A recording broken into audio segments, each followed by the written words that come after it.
Oh, hey guys, what's going on? It's In the Gym with Team MassiveJoes. Training some legs, baby. At Anytime Fitness, Blackforest with boss Josh. Special comments by the Big Swole Bear. Hey, hello, how's it going? And very special comments by the Big Nevos. Hello. You guys are in for one hell of a treat with this leg workout. Get your pens and papers and pads out. Start taking notes in this motherfucker. Joseph, I did not receive any written authority that you can come and train at my gym, bitch. Oh, your stomping ground. This is mine, mate. This is my gym. Here every day. Is that why there were weights all over? Why are we voicing over a video from 2012? No, because what happened to your legs, mate? Where's the quad ham tying gone? What are you talking about? Your legs, they've shrunk since you stopped training with me and JB. Oh get the... Are you f***ing serious, mate? Oh, he's been called out. Oh, called out within the first minute. My goodness. Trains with Belinda, does men's physique, and quad shrink. Started this leg workout off with a pre-fatigue technique on leg press big swole. A little bit different, man, on the compound movement, pre-exhaust. 10 sets of 20 reps, constant tension. That'll put some hair on your ass, mate.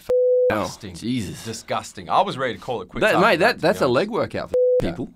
Anyway, then we got into it. Exercise number 2, reverse V squats, TMJ extended hypertrophy, 5 working sets. Man. Now you've got your I guess your feet in relatively close here with this machine too, man. So you can actually go out a little bit wider. Well, trying to open up your hips. Trying to target the quads. Primarily. Yeah. So feet close, feet down towards the bottom of the platform. Yeah.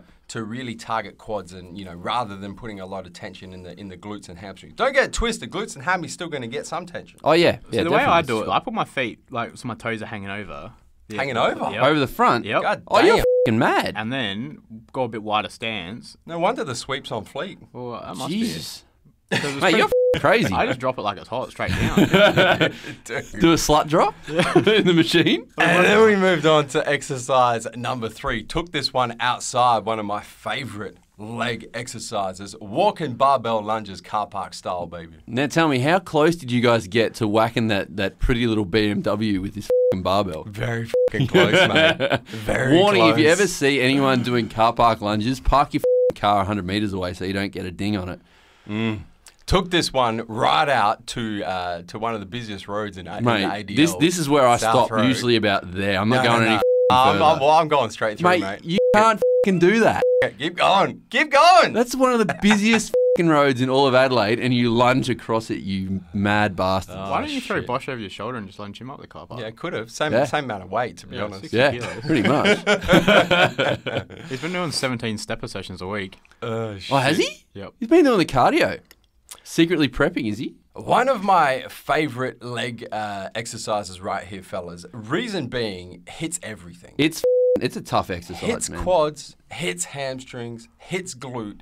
One caveat, one thing that you must make sure whenever you're doing any type of lunge is to go balls deep. Yeah, you have to have that range of motion there, Full range of motion, which means your back knee has to, if it doesn't touch the ground, it's got to get like within inches, man. I always say with my clients, if it doesn't touch, it's got to be like a centimetre.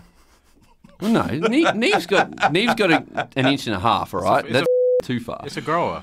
Got to be full. Grower, not a shower. Got to be full range of motion. And the other thing, Big Swole, got to keep that chest up, man. You have to, man. Yeah, you don't want to turn this into a half lunge, half good morning, and get a massive pump in your glutes. You want to make sure you're still utilizing those quads and your hamstrings as well. This is a great hamstring exercise. Yeah. So you need to make sure you're keeping that chest up at all times. And one thing that I see a lot, especially with walking barbell lunges, is fellas in particular Load the bar up like they're about to go do a squat. Yeah. And do half reps. Yeah. So nowhere near full range of motion. No. Half rep, half good morning. Well, and it does and for like 8 steps. Yeah, and this is an example. Like you guys have got like 30 kilos on there, so it's not heavy. No. But it's more of a volume exercise. We're doing 40 steps, mate. Exactly. So, you need to make sure. It's practically CrossFit. Yeah, pretty much. Well, actually, talking about CrossFit, I actually do these like in that front rack position, so the bar on the front, just to keep that chest up, as we were talking about before. So, if you guys want to give that a whirl, you'll probably, run out of breath pretty quickly, though, because it cuts your circulation off to your head. Fantastic. Exercise number 4? I lost count, man. We're only halfway through. This is one hell of a leg workout. Exercise number 4. Moved on to dumbbell goblet squats. And check out the depth, big knee. Mate, the range of motion. Look at it. Look at the depth. This is Look at the balls deep action. I've never seen you squat this deep. I've never been this deep before. Uh-oh. Except for before. This is uncharted territory. So after the workout with Blake, with your fucking ball down. One of you both got your knee pads. You both got your knee pads on.